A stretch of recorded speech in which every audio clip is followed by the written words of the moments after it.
A Rádio USP apresenta Programa Universidade 93,7.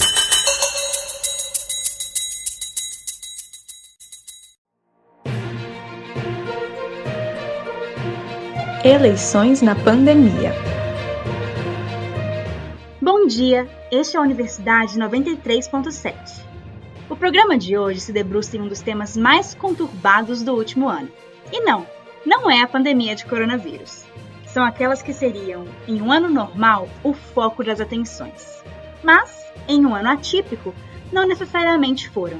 Então, para caso você não tenha acompanhado, ou mesmo tenha, mas ainda queira saber mais, vem com a gente.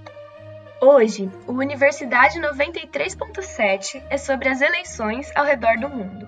Estados Unidos, Coreia do Sul, Nova Zelândia, Polônia, Bolívia, Belarus e, por fim, o Brasil.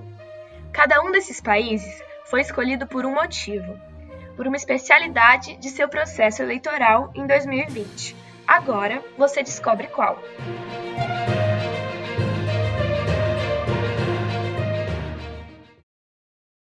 Oppan Gangnam Style. A Coreia do Sul fez uma das primeiras eleições do mundo durante a pandemia de coronavírus.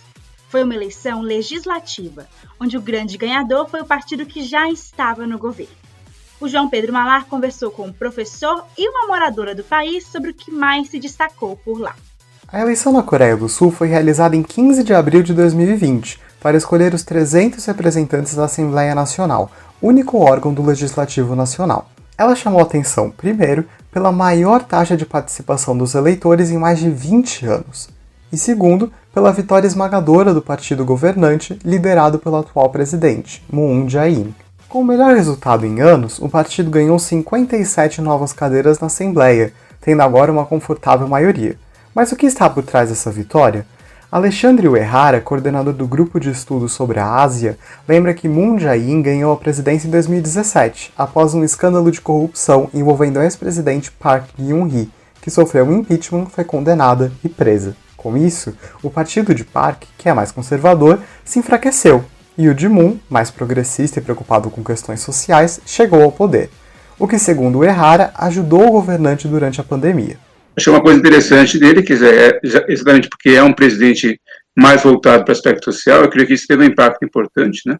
Porque a gente olhando para outros países em que os governos são mais conservadores, né? E a gente pode pegar o Brasil, os Estados Unidos, né?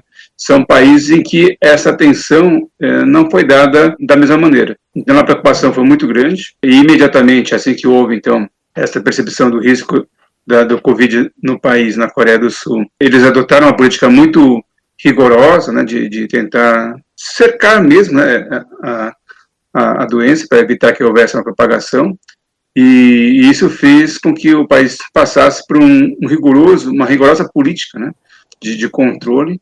Assim, se antes temas como corrupção e a relação com a Coreia do Norte eram fatores importantes, foi a resposta do governo à pandemia que dominou essa eleição. Em fevereiro de 2020, a Coreia do Sul chegou a ser o segundo país com mais casos de Covid-19 no mundo, atrás apenas da China. Mas as ações do governo de testagem, rastreamento de casos e quarentena obrigatória reduziram os números. Mas como ocorreu a eleição? A youtuber Hye-won Helena, que mora na Coreia do Sul, conta quais foram as adaptações que o governo implementou. Teve 2 dias de votação antecipada para evitar grandes grupos. 1/4 das pessoas votaram antes. Foi a maior participação registrada nessa modalidade. No dia da eleição, recebemos luvas de plástico e era obrigado a usar máscara, claro. Apesar da pandemia, foi uma eleição histórica. Tivemos a maior participação em 28 anos e nenhum caso de Covid transmitido na votação.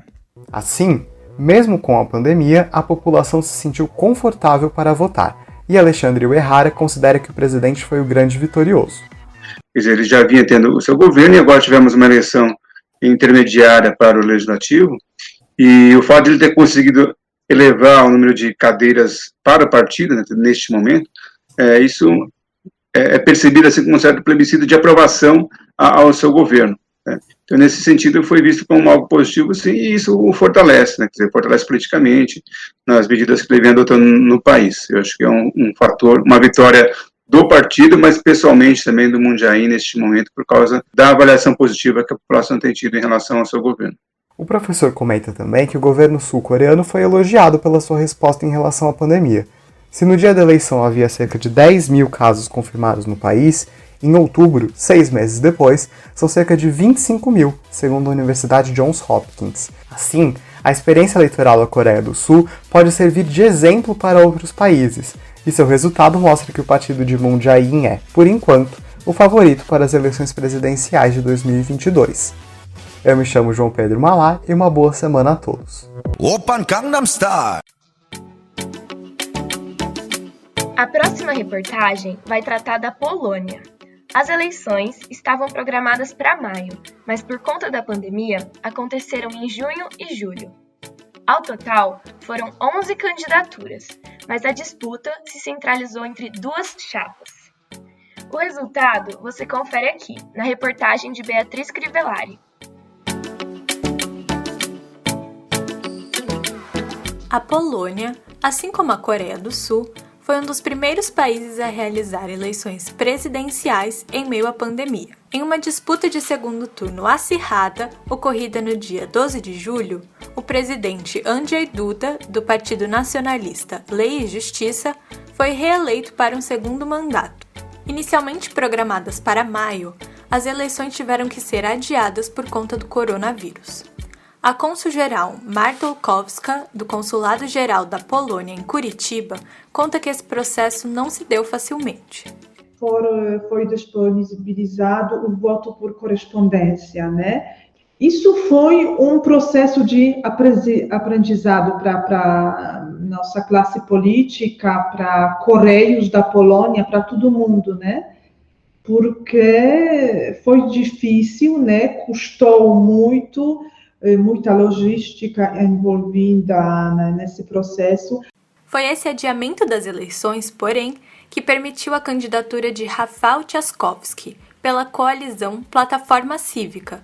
Trzaskowski apresentava ideias de mudança no país, com apoio à causa LGBTQIA+, e foi considerado representante da face cosmopolita do país. Já Duda manteve uma posição ortodoxa na defesa dos valores católicos, chegando a chamar as questões LGBT de uma ideologia pior do que o comunismo. As divergências tão grandes entre os candidatos fizeram com que os eleitores ficassem divididos e os resultados fossem acirrados. A vitória de Duda se deu com pouco mais de 51% dos votos. Para Marta, a vitória de Duda pode ter sido facilitada pelo fato dele pertencer ao mesmo partido que está atualmente no poder do parlamento. Se calhar garantia um pouquinho mais a estabilidade na vida política da Polônia, porque, como você sabe, na Polônia é um sistema parlamentar. Então, lá o presidente tem seus papéis, tem suas prerrogativas, mas quem governa realmente é um governo com o primeiro-ministro e você tem um parlamento. E o jogo político é constante entre o governo e o parlamento. Então, eu acho que o presidente Duda era um pouquinho mais como um seguro que não haverá uma guerra no topo. Já para Ulisses Jaroszyński, descendente de poloneses que morou na Polônia por 10 anos e publicou 2 livros sobre o país, o resultado das eleições não vem como uma surpresa, principalmente considerando a história da Polônia. Mas um outro dado muito importante dentro da história da Polônia e do modo político de ser do polaco é a Igreja Católica Apostólica Romana. Em todos os períodos da história, quando a Polônia se viu ameaçada por potências estrangeiras, quem socorreu foi a Igreja Católica Apostólica Romana. E a Igreja Católica Apostólica Romana da Polônia, em função de toda essa história, é extremamente conservadora.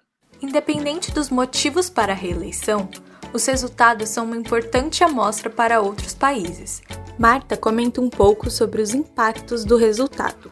essa eleição serviu para alguns países conservadores, alguns partidos conservadores, né, na Europa e no mundo, que é possível manter a pauta conservadora, né, e atrair o eleitor usando essa pauta conservadora.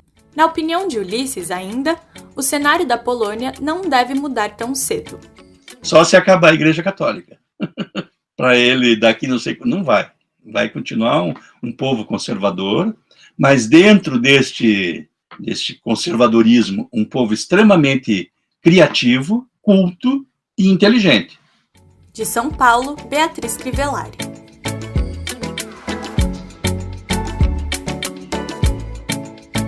O próximo bloco destaca as eleições em Belarus e na Nova Zelândia.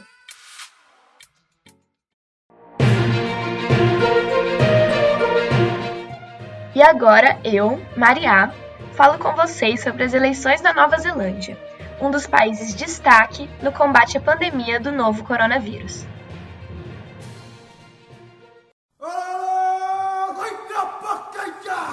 Antes de 16 de outubro, uma busca no Google por eleições na Nova Zelândia geraria poucos resultados, mas depois do sábado, dia 17, não se falava em outra coisa.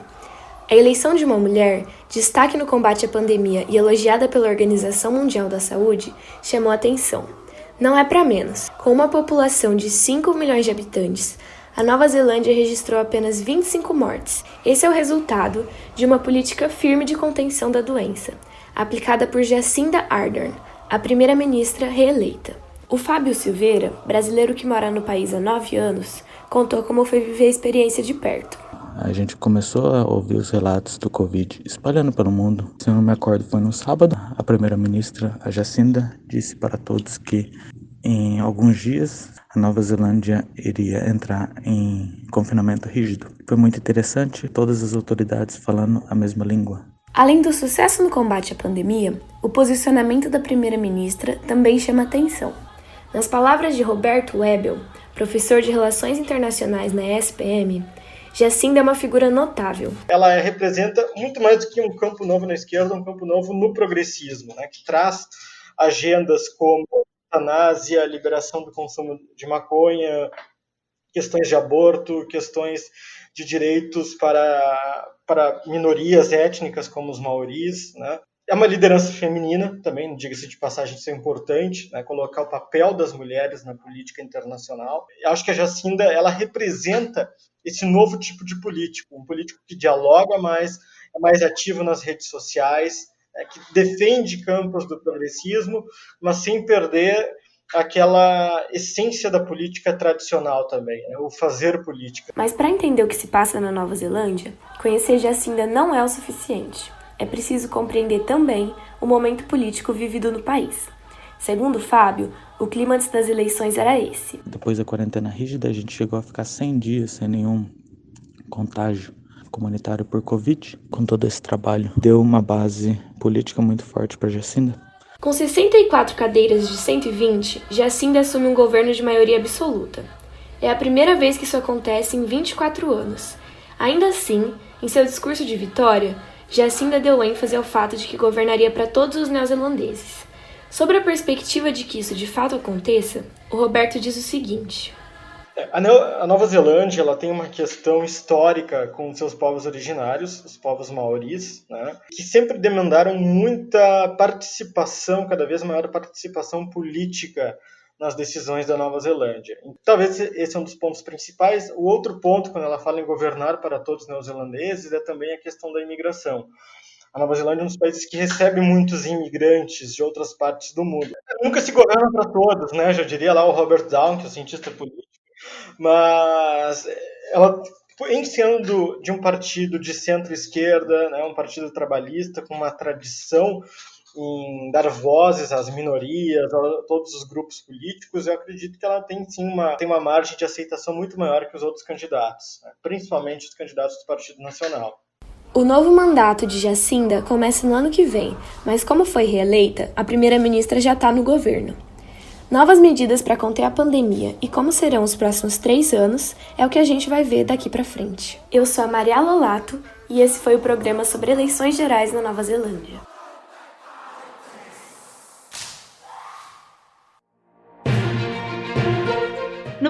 bloco, ainda temos mais 3 países para conhecer: Bolívia, Estados Unidos e Brasil.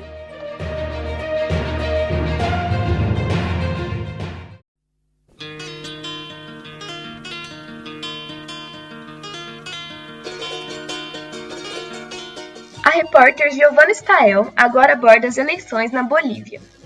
O período eleitoral vem de uma longa instabilidade, após pressões para a renúncia do ex-presidente Evo Morales em 2019. Olá, ouvinte! Eu sou a Giovanna Stael. No dia 18 de outubro, a Bolívia voltou às urnas para escolher presidente, vice-presidente, senadores e deputados. Isso acontece um ano após o anulamento das eleições de 2019, quando Evo Morales foi reeleito. O ex-presidente concorria de forma controversa, após ter a possibilidade de reeleição rejeitada num referendo, mas garantida pela Justiça Eleitoral. Fraudes foram apontadas pela Organização dos Estados Americanos, agora contestadas por diversos estudos. Em meio ao abandono da polícia, dos militares e de uma onda de agitação social violenta, Morales foi destituído do poder, renunciando 21 dias depois. Essa é a primeira eleição em mais de 20 anos sem Evo Morales. E mesmo assim, o candidato do seu partido, o Movimento pelo Socialismo, brilhou como favorito. Luiz Arce, presidente eleito, foi ministro da Economia de Evo, mas concorreu numa campanha buscando se distanciar dos aspectos mais polêmicos do antigo presidente. O Oswaldo Cogiola, professor de História Contemporânea na USP, explica o que tudo isso significa. Agora quem assume uma chapa diferente, porque Evo e García Linera eram uma chapa muito mais claramente identificada, mais ideológica. Agora assume uma chapa que é muito mais café com leite. São pessoas que têm uma origem mais técnica, menos política identificada com os movimentos de luta e mais identificada com a gestão do Estado, que é uma gestão de normalização. Bom, agora o que vai acontecer? Se abre uma luta política, o parlamento boliviano vai ser fortemente pressionado para não ir, para recuar, inclusive, em relação às medidas adotadas por Evo Morales no passado. Sempre acompanhando tudo de perto, ele também comenta a turbulenta corrida eleitoral. A direita foi recuando. Janine Áñez retirou sua candidatura para ver se o candidato Mesa, que não era o candidato de Bolsonaro, não era o candidato dos Estados Unidos, conseguia chegar no segundo turno contra o candidato de Evo, mas nem isso conseguiram. E escuta só como foi o dia da votação para os imigrantes bolivianos. Houve uma tentativa de que os bolivianos no exterior não votassem. E houve comparecimento maciço dos bolivianos no exterior. Comparecimento com bastante dificuldade, porque eles eram obrigados a fazer longas filas na frente das embaixadas e dos consulados, e, no entanto, eles compareceram e aguentaram horas. E para ilustrar, escuta o depoimento do Antônio, boliviano que mora em São Paulo. Graças ao trabalho do Bolívia Cultural, consigo surfar por vários ambientes sociais e econômicos da comunidade boliviana. O órgão eleitoral que estava aqui em São Paulo, que atuava aqui em São Paulo, em conjunto com o consulado boliviano, traziam pouca informação aos cidadãos bolivianos, trazendo mais dúvidas que certezas, e a ausência desta organização criou alguns traumas, né? No diálogo, principalmente na informação e esclarecimento com nossa comunidade. Ficou marcante um diálogo virtual que tivemos com vários colegas comunicadores na Argentina, nos Estados Unidos, na Espanha, que percebemos todos que estávamos sofrendo as mesmas dificuldades de alinhamento e difusão das informações em cada um desses países. Isso demonstra que isto aqui não foi uma coincidência. Eu acho que essa péssima gestão trouxe uma iniciativa de querer distanciar o eleitorado para as urnas. Mais para frente, deu até para notar que o cansaço das pessoas incentivou a muitos desistirem a votar. Tudo isso é de extrema relevância, já que a Argentina, Brasil e Chile concentram 90% da imensa população boliviana no exterior, que representa 4,7% do eleitorado. De São Paulo, Giovanna Stael.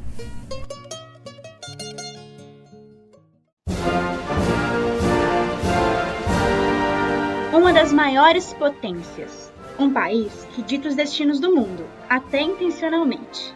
A eleição presidencial norte-americana entre o democrata Joe Biden e o republicano Donald Trump foi um dos assuntos mais comentados em 2020, nas redes e fora delas.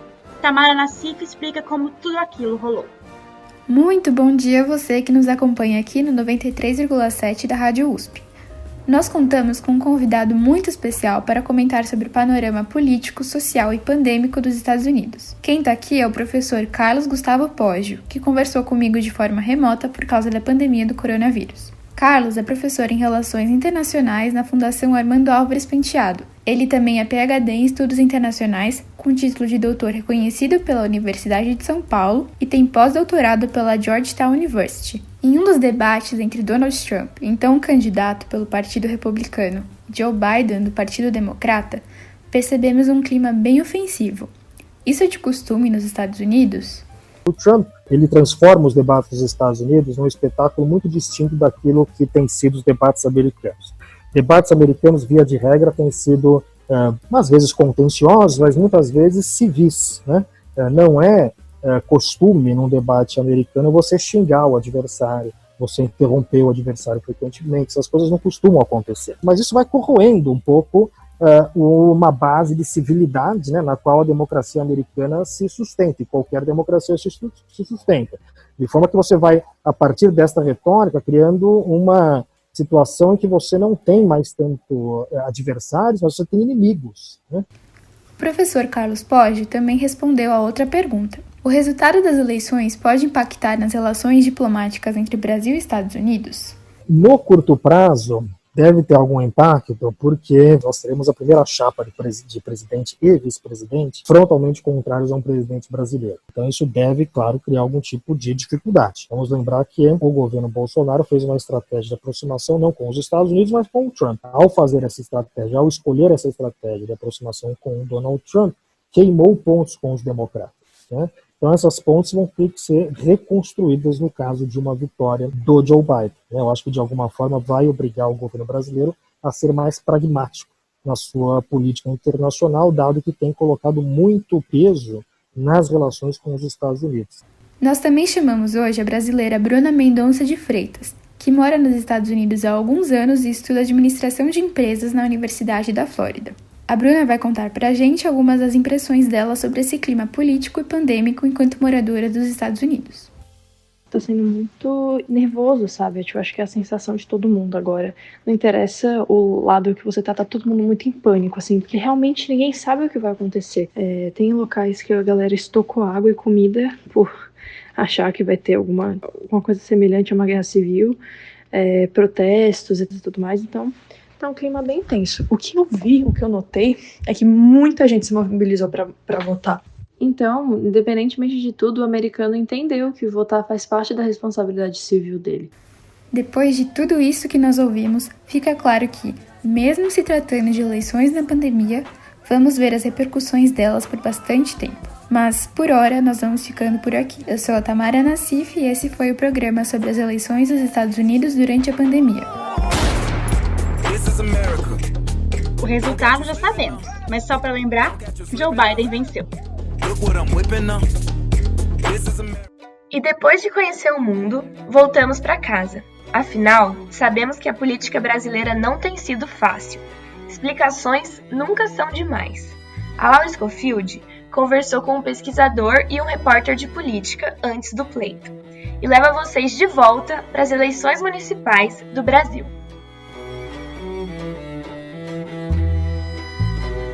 Agora chegamos ao último país escolhido para nosso programa sobre eleições ao redor do mundo. A escolha não poderia ser outra, o Brasil, que em 15 de novembro foi às urnas escolher seus representantes municipais. De acordo com o IBGE, o Brasil tem 5.570 municípios e para cada um deles foi escolhida uma chapa com prefeito e vice para o executivo e certo número de vereadores, que varia de acordo com o número de habitantes de cada município. Esses formaram o poder legislativo. Conversamos com um pesquisador e doutor em ciência política pela Universidade Estadual do Rio de Janeiro, Pablo Nunes. Ele contou um pouco de por que as eleições municipais, que disputaram espaço nas manchetes e redes sociais com a pandemia de coronavírus, são importantes. A gente vai escolher os representantes que a gente vai, de certa forma, estar mais em contato. Vai trazer efeitos de maneira muito rápida e muito próxima. A prefeitura que cuida da iluminação pública, cuida da atenção básica de saúde, cuida de tantos elementos que fazem parte do cotidiano de todos os cidadãos, que é um erro pensar que as eleições municipais são umas eleições menos importantes do que as federais e estaduais. Além do Pablo, conversamos também com o jornalista Wesley Galzo, da editoria de política do Portal Wiki. 2020, por conta do coronavírus e desse espaço nas redes sociais, traz uma eleição diferente. Não tem tanto contato físico, a mobilização nas ruas, mas tem um ambiente de internet capaz de mudar o jogo. Muito embora a máquina eleitoral tradicional, propaganda de TV, prospecção nas periferias, ainda tenha muita força. Mas não é só do panorama geral e da importância de escolher bem os representantes municipais, os mais próximos de nós, que falaremos hoje. Este é um programa de e para brasileiros, então entendemos que todo mundo aqui sabe um pouquinho dessa eleição que passou. Nosso foco principal é outro. Mamãe, não quero ser prefeito, pode ser que eu seja eleito, que alguém pode querer me assassinar. A música do Raul parece leve, mas o tema definitivamente não é. Somente no ano de 2020, até o dia 20 de outubro, 74 políticos foram mortos no Brasil. 57 foram agredidos. Nesse número se incluem pré-candidatos, candidatos e até mesmo quem ainda estava no mandato. Nos últimos anos, situações de violência contra políticos se destacaram. Em março de 2018, a vereadora Marielle Franco, do Rio de Janeiro, e seu motorista, Anderson Gomes, foram mortos a tiros. Pablo Nunes, responsável pelo levantamento que contabilizou os assassinatos e agressões aqui citados, pesquisa violência e segurança pública no Centro de Estudos de Segurança e Cidadania. Ele falou pra gente como os casos de violência contra políticos aumentaram com a proximidade das eleições.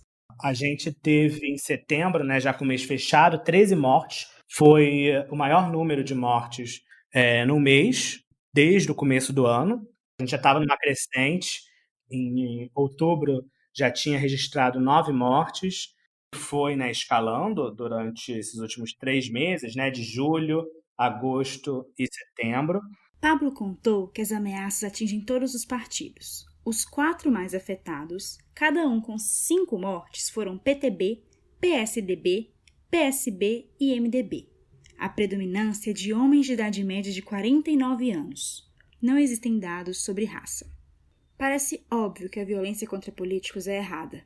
É crime, como qualquer outra.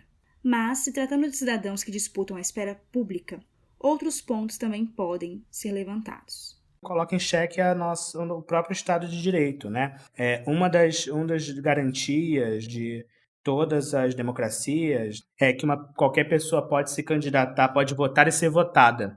As organizações Terra de Direitos e Justiça Global também construíram seu levantamento, que trouxe, inclusive, dados de outros anos e concluiu que a violência aumentou após as eleições presidenciais de 2018. 2019 era o ano com mais assassinatos, 32. Mas, infelizmente, já sabemos que 2020 superou esse número. De São Paulo, Laura Scofield. Que alguém pode querer me assassinar. Eu não preciso. O Universidade 93.7 fica por aqui. Eu, Laura Scofield e Maria Lolato fomos suas guias turísticas ou locutoras. Giovanna Stael, João Pedro Malar, Beatriz Crivellari, Tamara Nassif e João Vitor Ferreira foram seus acompanhantes, nossos repórteres, ao que nós duas também nos somamos. Nossos produtores são Tamara Nassif e João Pedro Malar. Edição por Giovanna Stael e João Vitor Ferreira. Coordenação de Beatriz Crivellari. E para quem quiser saber mais, temos uma reportagem extra sobre o pleito em Belarus que aconteceu em agosto. Ela foi feita pelo repórter João Vitor Ferreira e está disponível no site www.usp.br/cje/radiojornalismo. O programa foi veiculado com fins didáticos. Eu sou a Maria Lolato e agradecemos a sua audiência. Até mais. Eu sou a Laura Scofield. Até a próxima.